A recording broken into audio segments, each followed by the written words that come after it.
ईश्वर का प्रेम, दया और अनुग्रह आप सबों को प्राप्त हो और ईश्वर का वचन आपके जीवन में परिवर्तन लाए। आज साधारण समय का 28वां रविवार है। आज के पाठों का सारांश। पहला पाठ, सोने और चांदी से ऊपर बुद्धि को प्राथमिकता दी जाती है। दूसरा पाठ, परमेश्वर का वचन हृदय को उजागर करता है। सुसमाचार पाठ, अनेक संपत्तियों वाला एक धनी व्यक्ति यीशु से पूछता है कि अनंत जीवन पाने के लिए उसे क्या करना चाहिए।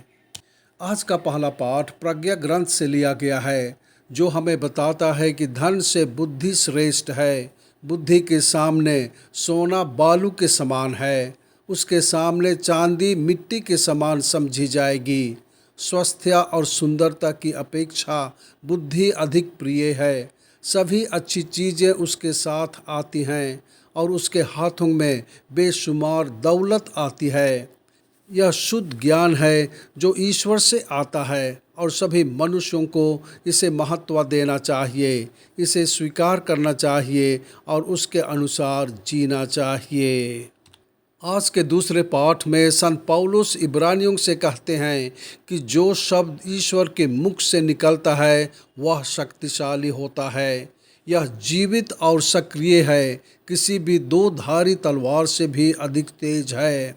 यह व्यक्तियों के दिल और आत्मा को छूता है, दिल के विचारों और इरादों को पहचानता है। सभी प्राणी उसके आँखों के सामने खुले और नंगे हैं। इसलिए सभी मनुष्यों को परमेश्वर के इस वचन से सीखना चाहिए और इसका पालन करना चाहिए और इसके अनुसार जीना चाहिए।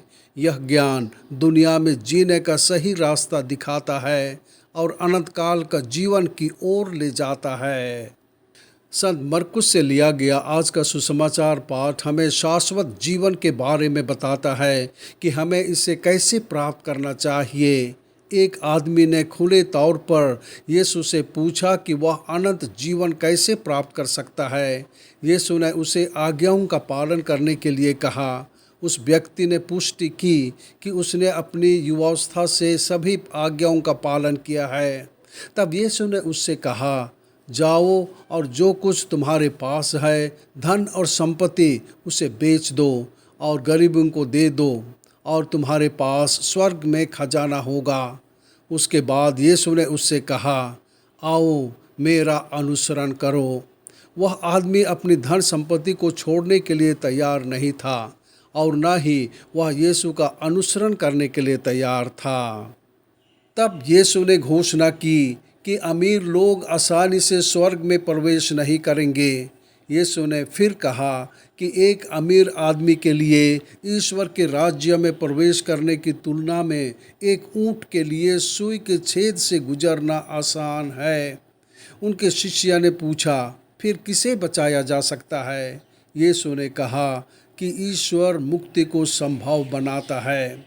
यीशु ने पुष्टि की कि वे सभी जिन्होंने प्रेरितों की तरह परिवार, संपत्ति, धन छोड़ दिया है, उन्हें ईश्वर से महान पुरस्कार मिलेगा।